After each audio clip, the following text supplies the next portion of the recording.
Hello friends, welcome to episode 81 of Storyteller Conclave. This is a show all about helping you run the best tabletop role-playing game that you can, whether you're a new storyteller or dungeon master learning the craft, or an experienced storyteller looking to take your game to the next level. I am Sarah. And I'm Rob. How we doing, Rob?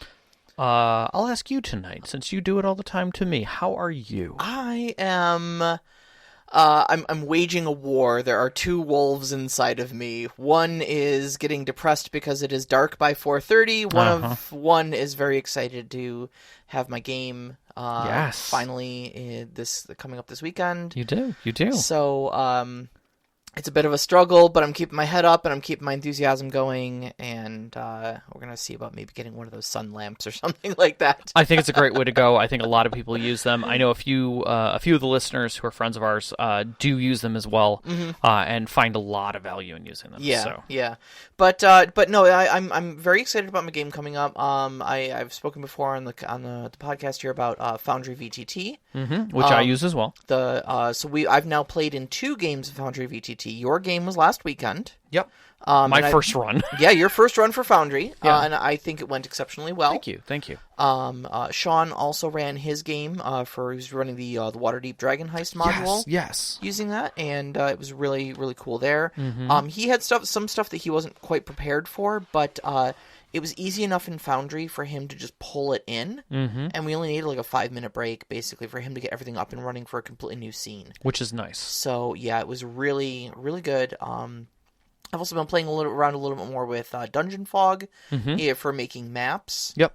And that's going exceptionally well. You can really make some awesome maps for that. So if you are out there, especially with quarantine lockdowns coming back, yes, as things get a little bit worse, I very primarily hope you are all safe and healthy. But if you're trying to play a little bit of D&D in the meantime... Which I highly recommend. Highly recommend Foundry VTT. Yes.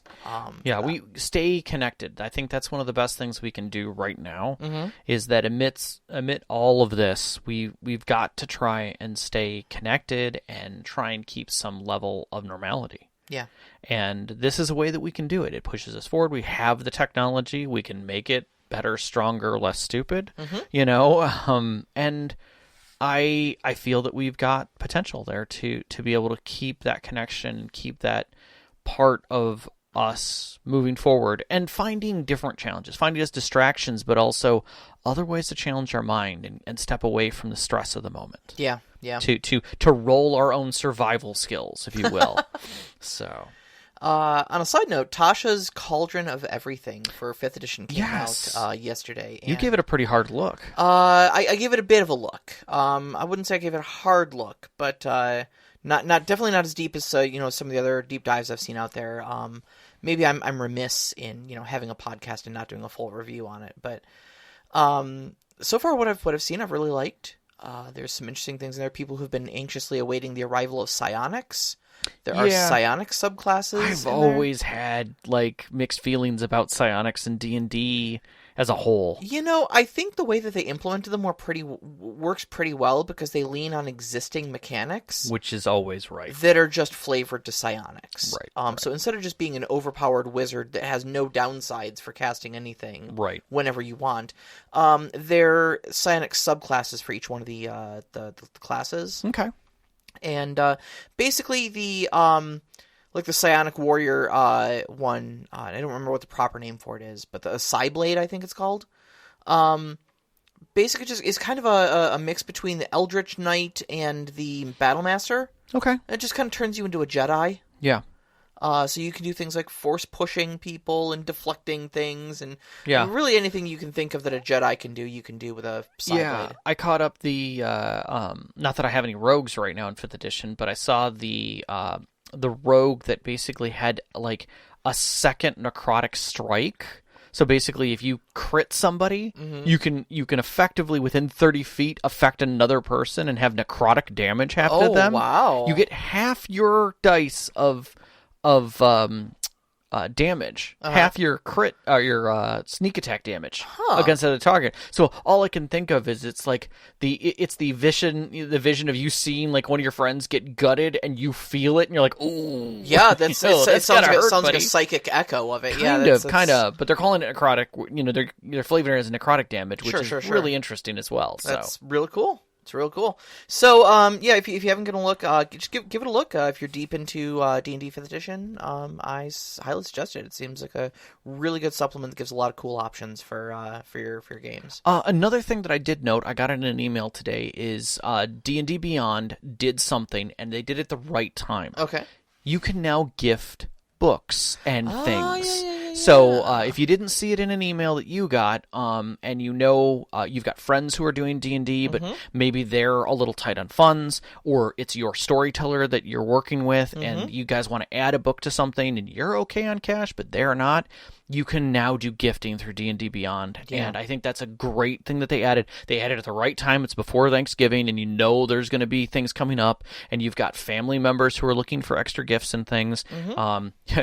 The next thing that they're missing is the wish list, you know. Yeah. But keep that in mind if you've got friends, family, new people coming into the game. Gifting is a great idea, and I'm glad that they opened that up, because that opens up that thing that I think everybody was missing with D&D Beyond, which is, how do I support my storyteller? Oh, yeah. How do I support my game? Yeah, absolutely. You know, without buying it myself, and now everybody's using my account, you know? Right. So I like that idea, so... All right, you wanna get into this topic, because we actually kind of need to roll up our sleeves on this one a little bit. Yeah, I think when we first stepped into this topic of puzzles in general, because we were breaking down the mini-series, and I think I brought up puzzles and then compared it to something else, which I think is another show still coming up. And you were like, aren't those the same thing? I'm like, no. Puzzles are very different, and they sit in a different place because it's a very big discussion. And we left it at that. And then we got into it this last 5 or 6 days. Yeah. And we cracked an egg. We really did. And I will say there are always things that we do naturally. But I will say there's a lot of things when I look at puzzles that I was not doing right when I looked back over all of this. Yeah. And it brought back up a lot of old discussions that we had about the player versus the character. And I think puzzles opens up that whole gambit there as well, but also sits in an interesting place regardless of regarding what type of game you're playing. Yeah. So I think, you know, we've got a lot to cover, and so this may run more than an hour today, folks. We kind of, I think in our grouping of discussions that we've had several hours of discussions about this. Oh yeah, easily. I mean, what we were just putting the show sheet together, and we talked for 2-3 hours or something like that. I mean, it was pretty consistently through the whole thing. So we're going to try and condense this down a little bit, pull out some of the stuff that we gab back and forth, but also really dig into some of the more important stuff.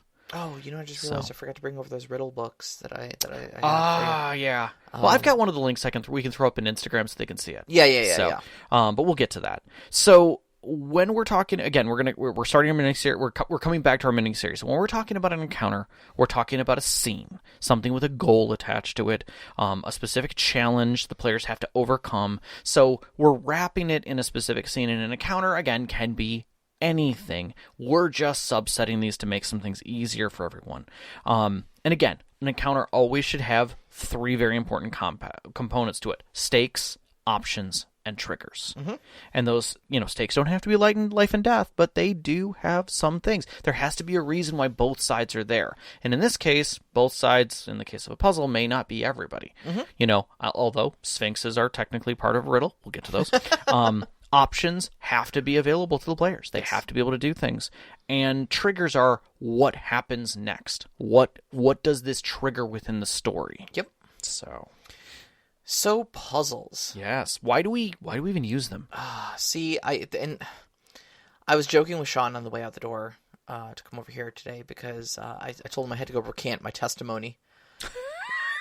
Because I may have gone on record in a previous episode of our podcast as saying that puzzles are dumb and you shouldn't use them. And you're kind of a person who did that. I may have used a puzzle in my very next game. Yeah, you did. After I said that on the podcast. And you really did a good job of a previous puzzle before, and we'll get to that. But I think it was really well done. So puzzles, what are they? We're talking anything that comprises like a riddle, a elaborate trap that requires you to, examine things, figure things out, and put your mind to solving it. Like, walking across a room, but you can only touch the correct tiles, or spikes shoot out, or something like that. And it can be as simple as is inobvious. Of calling it a puzzle, as maybe it's a creature that can only be defeated a specific way. This is common in video games, where it's a pattern where you have to do something, shoot it in the head so it stuns it, and at that point it does something weird and opens up a part of it that you can now see. Or maybe you have to break open its chest to expose something, and now you can actually take damage before it repairs those things. I mean, to a degree, kind of, a troll is a bit of a puzzle if you don't understand how trolls regenerate. Yeah. I mean, I wouldn't say they're a puzzle encounter, but they have puzzle-like elements to them, in that there's an easy way to do thing and a hard way to do thing. Yeah. And if you deduce what the easy way to do it is, it unlocks the encounter for you. Yeah. The real question is where do these fit? And that's really where my initial, puzzles are dumb. Your disdain. My disdain for puzzles go, because I mean, I have a bent towards realism in my You very games. much do. Not so much gritty realism, just realism. Just realism. I don't like things that seem fantastical, and I don't like the reason for things being in my world to be just because. Yeah. Oh, there's a 6th level dungeon. Why? Who built it? Yeah. What's the purpose of this thing? What actually was it? Right. In the 1,000 years before, and why is there all this stuff in there? Yeah. Who's this dude? Why does he have 40 skeleton guards that seem unending, Right, and why is there treasure still in the bottom of it? You're telling me 1,000 years gone by and you're the first people to go in there? Yeah. So, stuff for me needs to make a little more sense than that. And for me, when I think, puzzles are typically put in as security systems. Yeah. They're put in to stop you from getting to the treasure. But what a puzzle says to me is, I'm okay with people stealing my crap as long as they can solve this riddle. Right. But why? I understand. Why? Just put a big lock on it. Right. Again, coming back to your realism, if there is a master thief, maybe he's getting exceptionally old, he's very rich, and he's just everybody's going to come after my cloak. It was special, they think it has some kind of special ability to it, and he hides it. But he wants someone to have it, clearly. He wants that mantle to be passed on, but he needs it to be passed on to the right person. And he needs to make sure that person's worthy, and a worthy enough person would be able to solve his puzzles. Right, and so in his mansion hides this thieves' riddle, and that's what carries through. That's a realistic reason for doing something like that in story. So there's a lot of ways you can insert riddles into stories where they fit. We were talking with Sean, actually, and he brought up where in a NPC's space that they were going to examine, there was a hidden room, and the way to access it was via, effectively, a puzzle lock to a degree, and it was because he was a patron saint of balance and order, effectively. And it wasn't part of the plot, but it was within a plot space. Sure. And it was still a little bit of a riddle, a little bit of a puzzle. And, he cracked it pretty quickly, and now they had extra loot. Great. That's a great add-on. And, so there's all kinds of places where you can put these things. We could delve in for hours. Yeah. About how that works. I mean, I think my initial rant, though, ignored one very key counter-argument that I need to just cop to, because it's an absolutely valid counter-argument to my whole puzzles are unrealistic, and that is, puzzles are fun. Yeah. Well, they can very much be fun, or they can be exceptionally annoying. They can be annoying, but if done right, puzzles can be very fun. They're a great break from your typical social combat, sway and ebb and flow, and honestly, sometimes who cares if they fit? Just throw one in there. They're fun. They're really fun. I mean, side questy types of things are a good reason to fit it in there, or add it to a dungeon. Yeah, that they're already going into. Why not? So it comes down to puzzle design, I think, is because there's a lot of great ways you can do puzzles, and there's a lot of bad ways you can do puzzles. And so we were doing a little bit of research before for tonight's episode, and we came across a website. It was the Arcane Eye, which I've been to before, but it's been a long time. Like I remember it from a while back, and they've done quite a bit. But I think I agree. I think their 3 rules of design kind of encompassed a lot of what people had said. Yeah. And made it very simple. And it's something to think about, and 3s are always a good way to remember anything. So if you're going to be building a puzzle, you want to make it follow these 3 rules, and we'll talk about them with each one of them. 1, thou shalt make puzzles obvious. So just keep the answer obvious. It's not the first thing you think of when you're going to do a puzzle or a riddle or something, but if it's not obvious to more than just you, then it's not going to be a good puzzle at all. Yeah.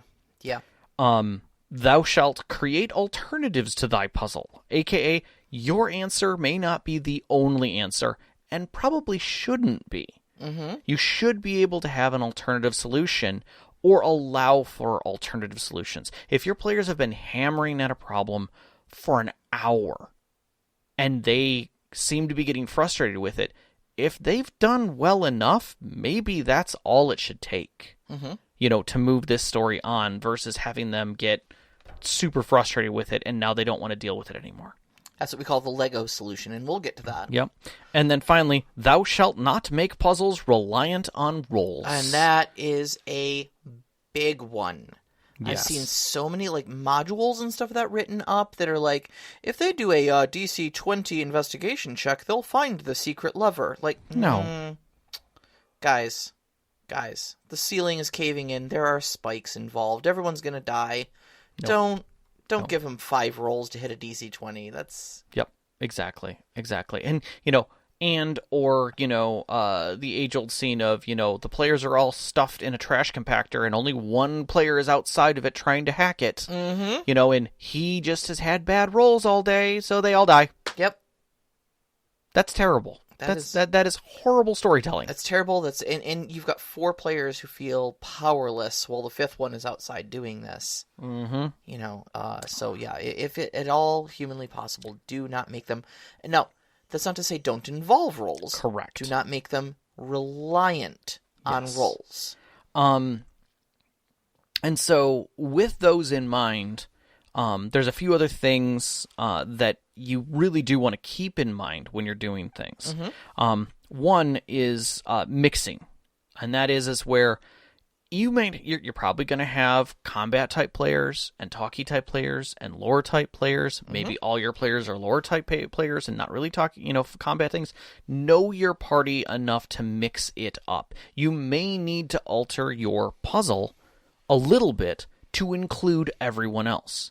So, yeah, maybe your original puzzle involved trying to unlock using a slide system, and they had to figure out this slide system based upon some lore that they lore rolls they were going to do, and so it was a little bit of trial and error. What's the fighter going to do through that whole thing? As he has no lore skill and his intelligence is almost nil. Maybe there's other people trying to stop you with blow darts, or, maybe there's something else in the room that gets unlocked during, mistakes. Make it an acceptable thing for them to be able to do. Yep. But not so much a distraction that it becomes its own separate part,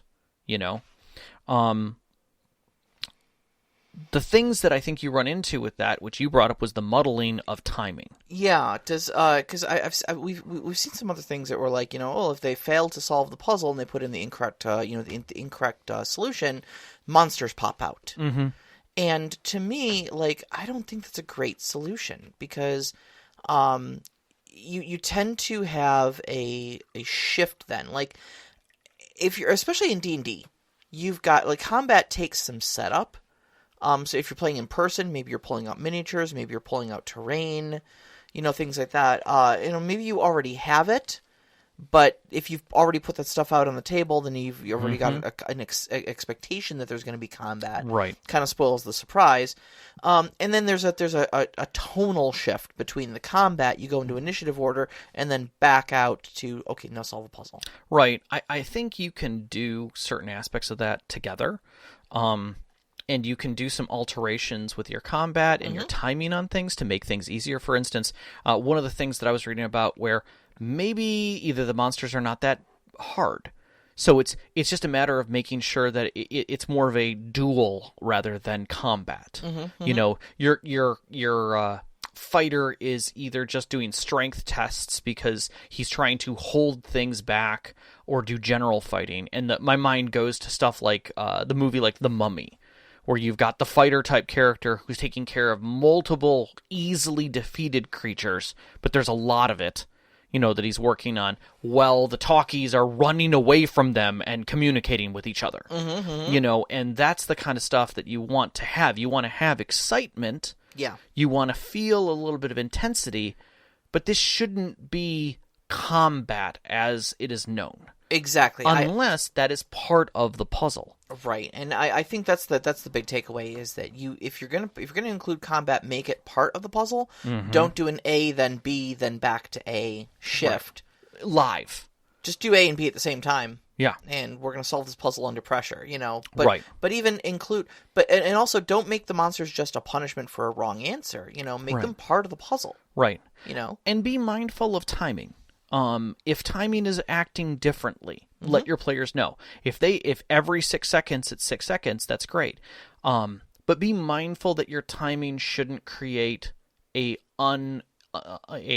out of game expectancy of timing. Meaning, one of the things that that one group talked about that we both agreed was very stressful was the concept of setting a physical timer out of game. Yeah. You know, the players have a specific amount of time they've got to go to figure out an answer before something else comes into the room. I'm sorry. We're playing a game. We're not actually dismantling a bomb. Right. You know, again, maybe your players really love that, but I'm sorry, dread is enough of a problem for me trying to pull a Jenga block when I want to pull the Jenga block.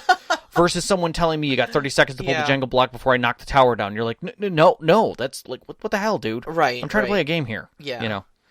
So it might, maybe for your group, but just keep in mind some of your players, myself, Rob included, and I can think of at least 2 more players that sit at our table would easily hate that because it would just stress them out. And we don't need that right now. Yeah. Nobody needs that. extra stress. Nobody needs that. So let's get into some examples just to kind of help flush some of these answers out. And again, these are things that we found and that we discussed because we wanted to give you guys a generality and some ideas to play with. Yep. Go ahead, grab one. So the first up is what I like to call the Lego type puzzle. Okay, and that's the puzzle without a solution. Yes. Contrary to popular belief, you do not have to have a solvable puzzle. You don't have to have a puzzle that has a set solution that you have to wait for your characters to come up with. Right. One suggestion I've seen over and over, I've never employed it myself, but I love it. All right. And I may at some point in the future, is you give your players a bunch of puzzle pieces. Of, you know, there are multicolored crystals and some, you know, there are 5 slots in the wall. Right. And there are glyphs, you know, are there pictograms on the wall showing a herd of rat people that are attacking a human settlement. I don't know, whatever. I'm just making this up off the top of my head. That's what you give your players. What's the solution to the puzzle? Well, do the crystals fit in the holes? Yes. Okay, what colors are there? There's red, blue, yellow, green, and purple. Okay, well, let's see here. What do we know about the rat people? The rat people are night people. Maybe purple represents night. Maybe we have to put them in a specific order. Maybe it's the phases of the sun. Sure. Well, the rat people are on the left and the humans are on the right. So maybe, you know, we have some combination. Okay, so we put in purple, blue, red, orange, yellow. So it looks like a sunrise. Sure, it works. The door opens. Yeah. Was that the correct solution? I don't know, but it sounded cool. Yeah. What they told me made sense, and they had fun coming up with it, so it works. Yeah. Or You say no because they're literally trying something random, and they really haven't come up with anything. Hey, let's just try something. Right. And it doesn't work. And okay, well, what happens? Nothing. When they start seeing a pattern and when they think they have a solution, it's the solution. Which is where my first idea comes into, which is player-made puzzles. This is where you've got a predefined room, like maybe you've got ruins before your big bad boss, and you wanted to show off some statues, some fallen statues, and like a shrine in the middle with a lady whose head's missing, and she's holding something, but it's fallen out of her hand and it's on the ground. Otherwise known as, oops, this is a puzzle now. And suddenly your players go, oh my god, she's missing out of her hand. I bet if we put it back in her hand, it'll unlock, this. And like, okay, well, what's she missing? Oh, well, okay, this is the temple of so-and-so and blah, blah, blah, blah, blah. Okay, so we need to craft a staff. Okay, but, does it look like light shines through? And that's when you go, yes, at the top of the dome, there's an opening. Okay, well, what time of day is it? It's just before noon. Shoot, we've only got a little bit amount of time. Okay, they've only got a little bit of time. You do now. Yeah. This is great. And they literally just keep rolling with it. Now, you had planned fully that they would literally walk past all of this debris, open a door, monster would come through, and this would be the fighting area. And now, this is how the door opens. They've created a way to open the door, and you're just rolling with it. And at the end, they're like, man, that was such a cool puzzle. The rule to this is don't tell them. Just go with it. Now, because you made a story happen with them. I read something earlier today that kind of fits into this. That was a solution for removing overpowered magic items from the game. Is if you're going to have like a key and lock situation, have the overpowered magical item be the key to the lock. And it stays. Yeah, it locks it into position. There was another one that got me on that, and that I probably was the same sadistic person who suggested that. That's sadistic. I thought that was kind of ingenious. Well, I'll explain why. Okay. Was that one of the players, they came up to a lock, and they saw that it was a trapped lock. And the rogue was just like, it's a trapped lock. Okay. Yeah, there's a trap there. And he's just like, what does it look like? It looks like you have to insert something in. And it'll close around your hand. Oh no. One of us is going to get trapped here.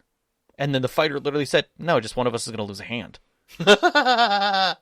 So, sadistically, one of the players basically was like, okay, well, I'll do it with my left hand because I use my right hand for everything. And we'll figure it out.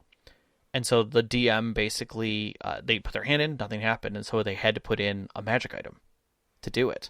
And so they gave up this other magic item that they had that they weren't going to need anymore, this rod or whatever, and it clamped around the person's hand and left a shackle that couldn't be removed. Okay. Wouldn't let it heal. Oh, no. So they lost their hand. Oh, no. Until they could find the person who made the lock. Oh, no. That's sadistic. That is. But at the same time, it allowed them to figure out what was really going on there. So it was kind of plot that got thrown into it. Yeah. But what was funny was the DM didn't come up with that initially. One of the players said that it's going to lock around their hand and they're not going to be able to regen it. And he's like, that's a great idea that they said. Well, that's the solution to the puzzle now. So, yeah, listen to your players. If they start thinking something's a puzzle, maybe lean into it and let it be a puzzle. If you can think on your feet enough to make it make sense, then by all means do it. So you've got your kind of rawest form of puzzle. This is one that I think you and I had a big argument about. Was the trial and error puzzle. And I think that one goes from simple trial and error, which is where they're literally walking across a room with marks in the floor, and they're just guessing which ones they've got to walk on. Yeah, or throwing something out there to see. And if they can make it across. I think trial and error is probably your least rewarding because it doesn't take any intellect. It's just you're just kind of throwing spaghetti at the wall to see what sticks. Yeah, and see if it's cooked. Yeah, and you don't feel good when you've completed it. You feel relieved when you're done with it. Right. But you don't feel good. You don't feel like you've accomplished anything, you know. So I would say try to avoid a trial and error puzzle. Now task and error is kind of the converse to that. Yes. So we were talking about if you've seen the movie Goonies. Mm-hmm. Okay. If you haven't, it's kind of a classic 80s movie Coming of about age. a bunch of teenagers who discover a pirate puzzle or pirate treasure map and decide that they're going to go try to find this pirate treasure. As their last adventure. Along the way, the pirates who buried this treasure have created a bunch of puzzles in a dungeon-like experience. Yep. That are all very real. Like they're all real traps. Like they're in actual peril. And one of the traps is a pipe organ. Yes. The pipe organ has some music out on it, and what you have to do is you have to play the correct notes on the pipe organ. If you do, the door opens. Right. Every wrong note drops out a chunk of the floor, revealing a spiked pit trap underneath. Several dozen feet down. Yes. Yeah. And so the scene eventually evolves where one of the characters says, well, I used to play piano like years ago. I think maybe I still have it. And she has to play. But I'm the only person here who really even knows a little bit of piano, so she has to kind of courage herself through it. So in D&D terms, we're going to be making performance checks. Say maybe 5 of them. Yep. And for every failed check, everyone has to make a reaction section of the floor is going to drop out. Yes. Yeah, they'd make reaction saves. And in the cases of where they're failing, they may you're not going to have a direct consequence of them falling, but they may hit the keyboard. They may knock another person. They may lose something. So there's always a consequence. Yep. Don't make first failure death. Yeah. I would say first failure might even just be, we're going to show you that there is a pit trap. Correct. Nobody needs to make a dexterity saving throw. Right. But a chunk of the floor falls out. Yep. Now you know what the consequence is. Now we move on. Right. It is approximately 1/5 of the floor. Right. Oh, okay. Yeah. So we can fail 5 times before we're all dead. Yep. The next kind of moves to time-based. And this is a way to add tension. And it is highly recommended by at least myself, and in our discussion was that anytime you're creating a time-based event, something where time is ticking down, for instance, you're trapped in a room, there's a time ticking down, you're trying to disarm a bomb, or someone will arrive in a certain amount of time and affect you, the bad guys will show up or whatever. Creating that tension in-game is what you want. Your players will need a break if they can't handle the tension. So if you're going to create a time-based tension, make sure that the time and the intervals in it are known in-game so that your players know they can break and step away from it and just take a time. And take a breather before it or during it and just manage themselves, because that is a stress. Now you're adding that level of stress. Would you say that you and I are both fans of Z. Bashaw and the animated spell book on YouTube? Yeah. If you haven't seen animated spell book, give it a look up. Give it a look. It's Z. Bashaw is the name of the channel. Yep. And, does a great job. Amazing stuff. Great Dungeons and Dragons content there. Yeah. But he tells the story of a puzzle that he put in one of his dungeons, where you press a button and a countdown of glowing numbers appears. Yes. Would you consider that one a time-based puzzle? Without a doubt. Okay. Without a doubt. A time element is involved. The players have to do something or not within a certain amount of time. And that creates to a degree, your fire trap is a time-based. It's really event-based is the truth behind that. And that's what you need to keep in mind, is that the events may be rounds. They may be several rounds. Like, for instance, the first 2 rounds, this happens. The next 2 rounds after that, this happens. Yes. Or failures or whatever. And that's really what you want to keep in mind, is you don't want to create too much tension, but you want to create an appropriate amount of tension that leads to a climax. Right. And make the climax meaningful. And make the climax not just death. Death is great for those who see it or experience it and can go on. But nobody. If the whole party wipes, like, what was the point? Right. Now right. you're a bunch of bodies in a space. Well, that's also why like I wrote my fire trap the way that I did. Mm-hmm. It was a room with a 10-foot circle in the middle that was a giant pressure plate. Mm-hmm. And when you stepped on the pressure plate, the doors closed, and a ring of fire lit on around the outside of the room. Mm-hmm. And it wasn't like a roaring inferno. It was just like a little, flickering campfire. It's just this little thing. It did 1d6 damage. Mm-hmm. But there were 4 switches on the walls. Mm-hmm. And each one had like an animal symbol on them. I don't even remember. Yeah. They were literally red herrings. Yeah. The solution to the puzzle was literally to step on the trap and do nothing. Just wait it out. Just wait it out.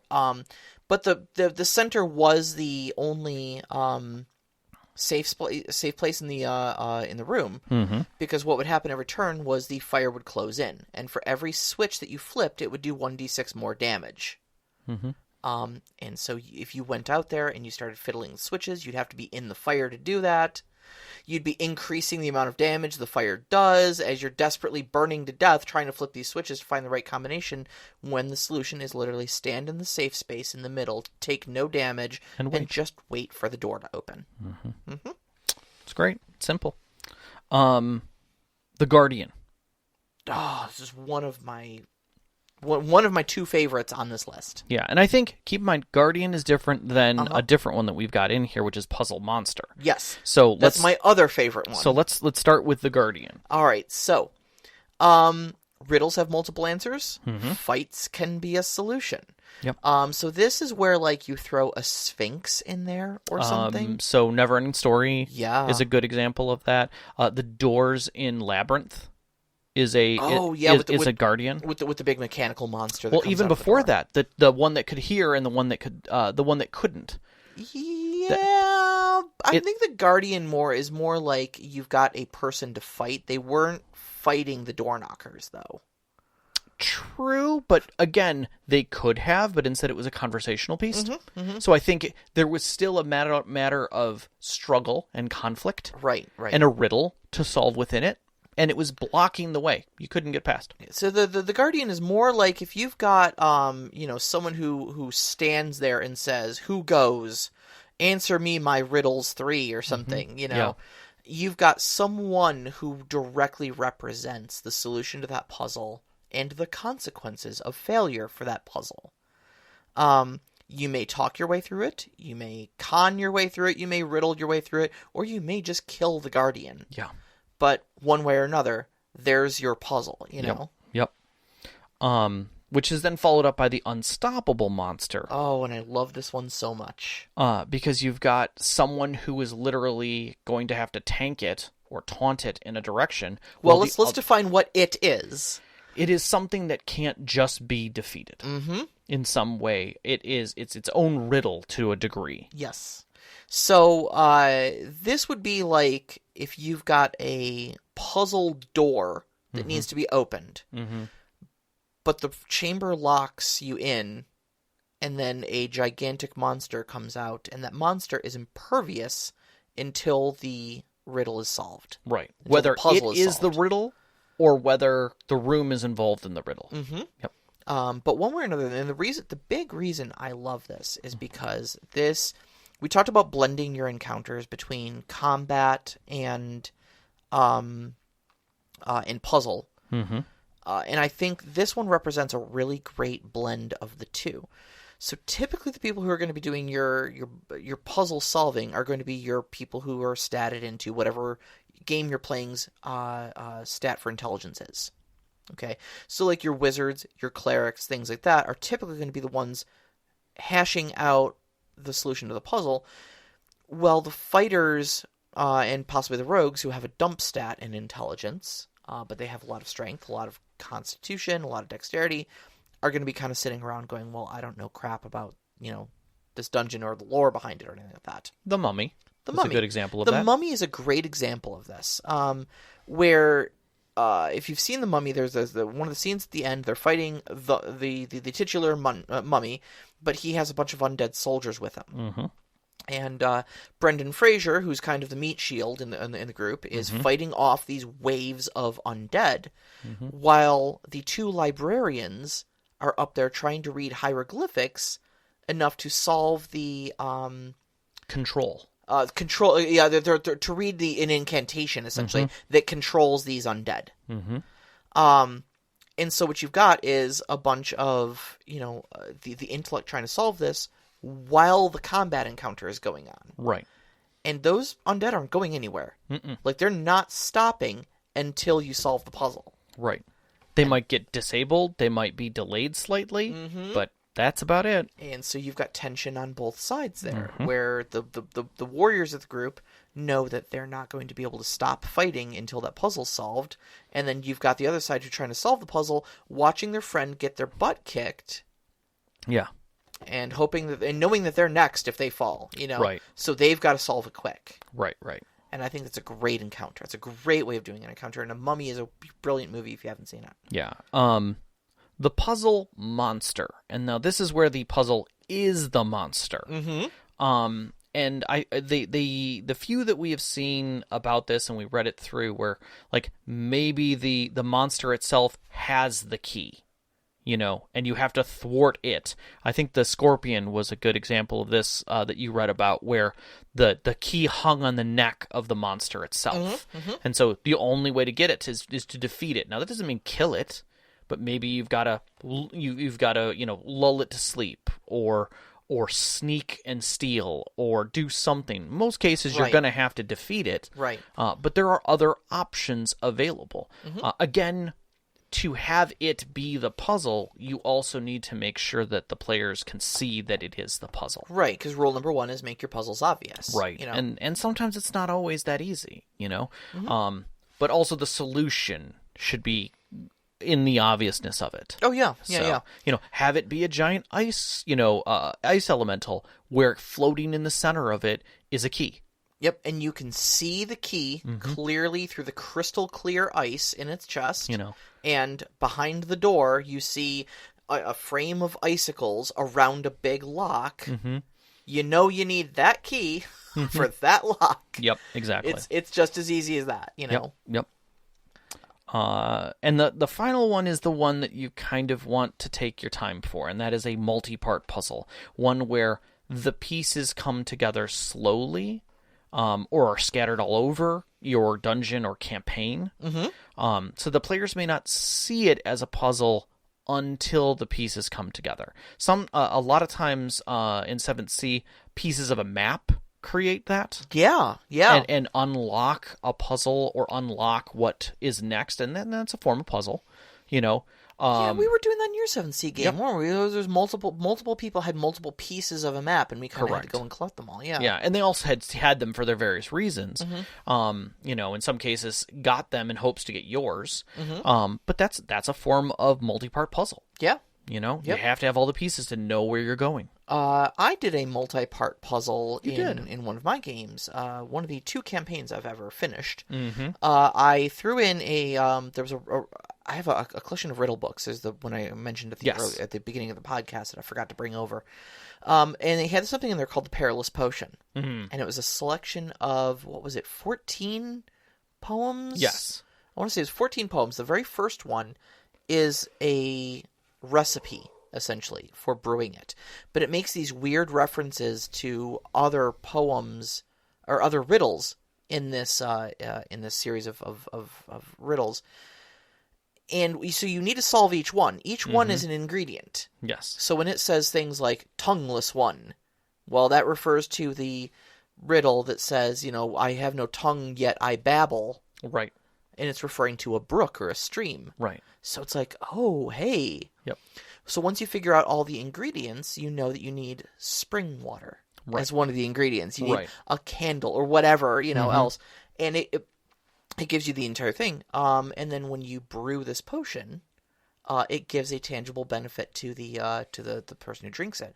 I had it give them a permanent like basically spell effect. Right. So it was like dark vision or like limited flight speed or regeneration or something like that. I had it kind of be different for each one, and it was randomly rolled off of one of the ingredients.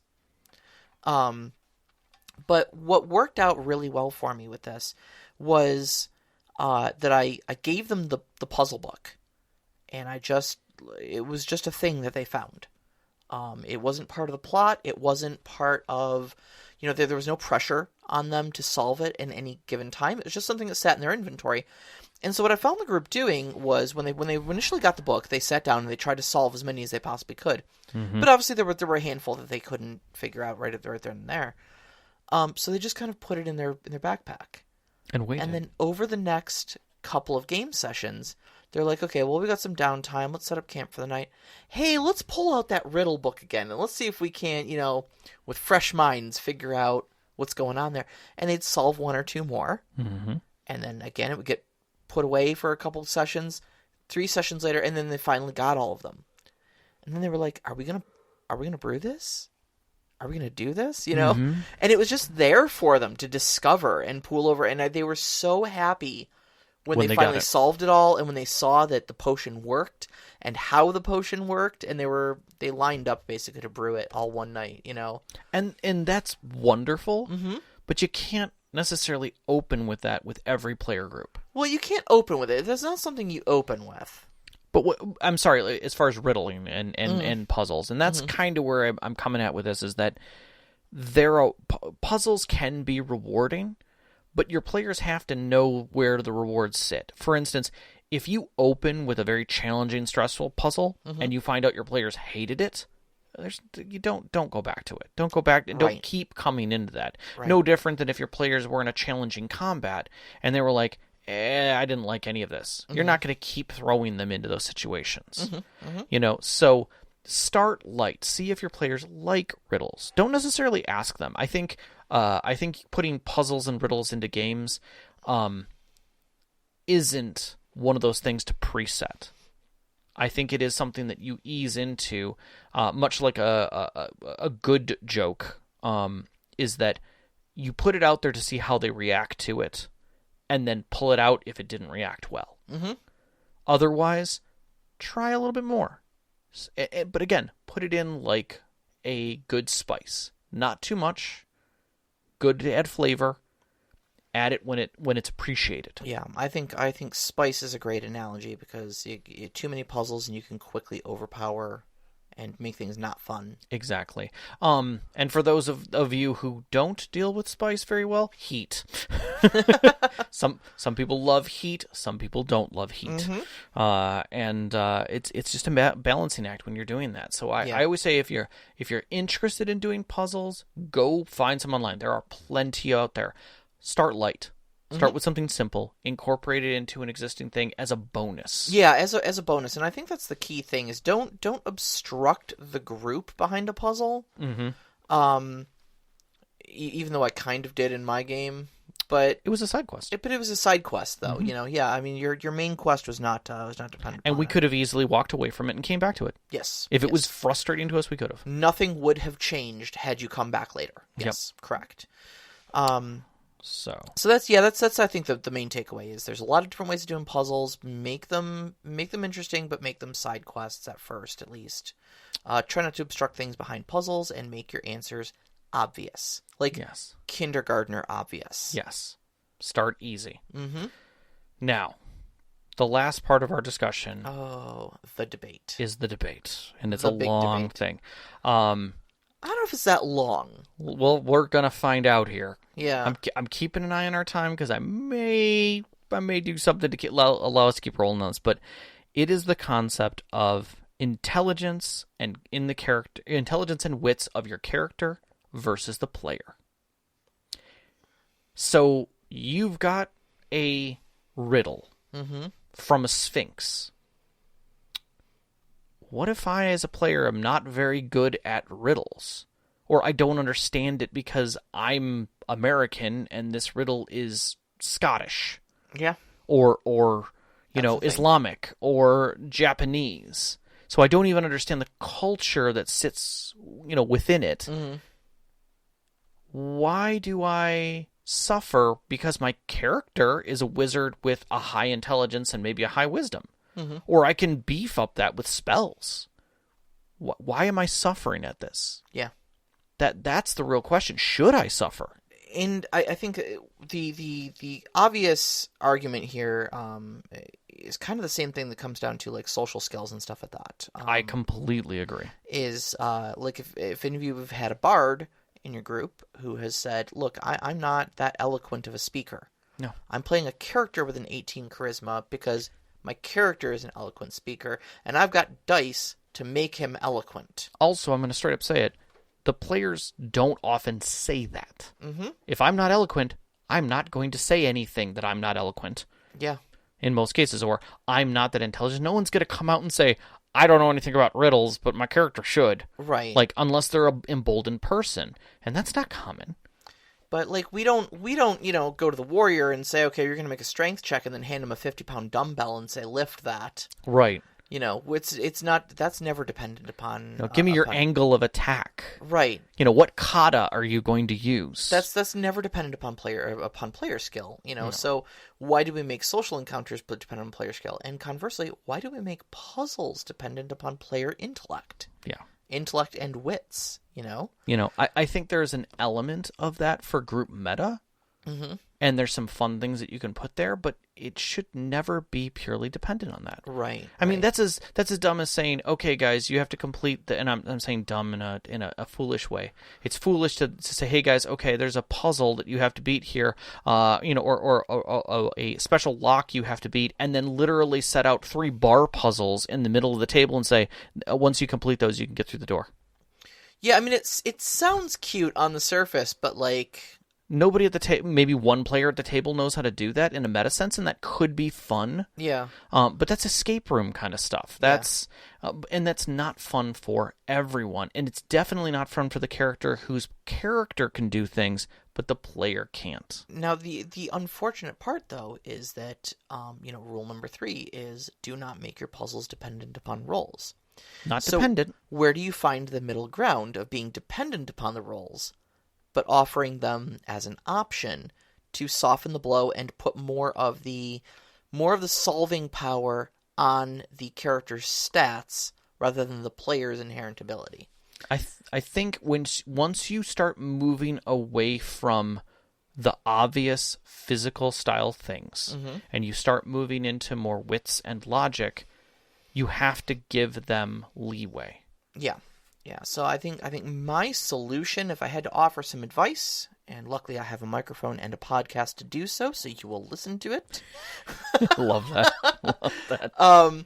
Would be when you're creating your puzzle, I would set aside like 3, 4, 5 solid hints at the solution. Yes. And I mean up to and including practically giving them the answer, like really trivializing the puzzle.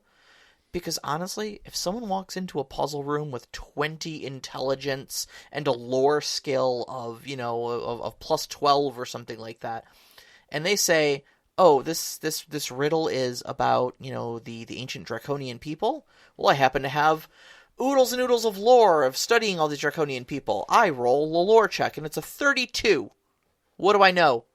Well, with a 32, you know that this is a child's riddle, and it, blah, blah, blah, blah, blah, blah, blah. You lay it out for them, and they go, so the solution is orange? Yeah. Yeah. Or, my other favorite would be, I know all this lore. Great. Tarmok the Great created this place. Mm-hmm. He also didn't like riddles at all, and it pissed him off a lot. You know that the candelabra over there is actually a trip switch to get around the whole puzzle. Oh, excellent. Or you have valued straightforward solutions. Yeah. Your friends are overthinking this. Yeah, or your fighter just halfway through, like 20 minutes in, gets frustrated, wanders over and just grabs the idol. Okay, what happens? How do you move forward? And that's where, like, can brute force be a solution? Sure it can. Be prepared for it. Mm-hmm. Because, again, if it's been any more time and I'm not saying physical time, if your players are enjoying an hour worth of trying to figure something out and it's part of the game, do it. But the moment that you start seeing frustration, anguish, and despair and exhaustion, back it off. Yeah. Or Lego solution it. Yep. They've tried hard enough. Yep. Whatever they just tried was a solution. Good. Let's move on. Yep. Have one of the players lean on the wall and trip something, that does something else and puts them around some other way. Put some dramatic flair on it. Narrate it in a way that, is gratifying for whatever player you want to solve it or has put in the most work to solve it. And just move on. Just move on. It's not worth stalling your game for. Not at all. Not at all. You can always come back and try something different. So we had a couple questions from Knox, but I think we answered some of them through the story. I think we answered some. We can retouch on them just because they were important enough for him to ask. So I think we can circle back around. So straight up, should die rolls stay out of puzzles to eliminate the chance of players getting stuck just because they lost the roll lottery? My answer to that is there are always consequences, but they shouldn't be failures. Yeah. Can they just roll for clues? I don't see a problem with that under the right circumstances. I think under the right circumstances, yes, you absolutely should allow them to roll for clues. Yes. And I think clue systems should always be you have the clues ready, you have the answers ready. So it's a matter of, I'm gonna search on this lore, and if it's somewhere near the ballpark, give them an answer. Yeah. And I would even say, like, okay, so going back to the Goonies puzzle with the pipe organ and the collapsing floor, like if a player said, okay, hold on a second, I want to do a lore check of some sort, a history check, to see if I know this piece of music or something like that, sure, or who wrote this piece of music, sure, okay, sure, give me a lore check. If that's sufficiently high enough, maybe drop the difficulty on the performance check. Yeah. Because you know that this person wrote typically in the key of A flat minor. Yep. And everything should start out on this note. Oh, yeah. This guy always wrote this stuff on A flat minor, and this piece is in A flat minor, so I would never hit this note, or this note. Right. It just doesn't show up in that key signature. Right. So yeah, drop your performance checks from DC 15, DC 12. Yep, exactly. What are some ways to keep your party from spending forever stuck on a puzzle that they won't admit defeat? Because you never admit, don't let it happen, defeat. Don't let defeat happen. Yeah. Let consequence happen, but not defeat.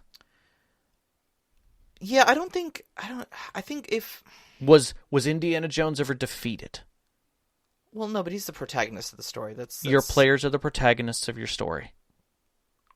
Cheer for them. I don't know that that's a fair comparison, but because Indy was scripted to never fail, whereas we have a variance of outcome in our game. Fail forward, but create consequence. That's my take. But yeah, I think the idea is not to let them ever get stuck. Yeah, get them before then. I don't think the operative word here is defeat. I think the operative word is stuck. Yes, because I think your puzzles should be optional. Mm-hmm. I don't think they should ever really lock off content behind a puzzle. But yeah, I kind of agree with you on the defeat part too. Like give them partial victories. Yeah. Let them figure other solutions. Let them look for other solutions. Let them come through things, and then let those be acceptable to move through. Yeah. If honestly, they're getting stuck forever on it, then just give it to them. Yep. And move on. Well, I hope that was good for today. And if you've got more questions about puzzles, please let us know in the questions, and we will keep going with these. Next week, we're going to actually take a mini-series break and talk about game holidays and lightening up the scenery and some of the stuff we've done. We're getting close to Thanksgiving, so we figured we'd do a holiday-themed look for some themed music, maybe, if I can get myself together and create something there. But most of all, have a really safe Thanksgiving. Take your time. Give thanks to your storyteller. Let them know ahead of next week that you're thankful for them building and spending the time. It takes a lot to create games. No. And I think I'm thankful that you're my storyteller. Oh, thank you, and I'm thankful for that you're mine. Excellent. I appreciate that, and I appreciate the efforts that all of us put in for our games. So, with that, I will say you may find us on Twitter at @ST_conclave, at Instagram at ST_conclave, on MixLR at MixLR/storyteller-conclave, which is where some of you are hearing us live right now. Yep, you can listen to us live every Wednesday at 7 p.m. Eastern Time. And then our Discord you will find in our Twitter or on our website at storytellerconclave.com. And we're going to have a big shout-out to our Patreon members, as always. Thank you so much, Knox in the Box, Sam, Arcane Asylum, and Sparkle Motion, and everybody else who contributes month after month to helping us keep the show going. We really appreciate your support. Very much so. Our pre-show music was by Arcane Anthems. You can find them at patreon.com/arcaneanthems. Our intro music is Beyond the Warriors by Guy Frog. You can find him at guyfrogmusic.weebly.com. And our outro music, which you're hearing now, is Only Our Footprints in the Sand by Midair Machine. You can find her at soundcloud.com/midairmachine/tracks. We'd like to thank our families. Vicky, Sean, thank you for helping us on every one of these shows and keeping us going for all of our stuff. All of our friends who play with us, who have told stories with us, who give us as much encouragement as anything else. And you, our listeners. We love you. We love you. Good night. Good night.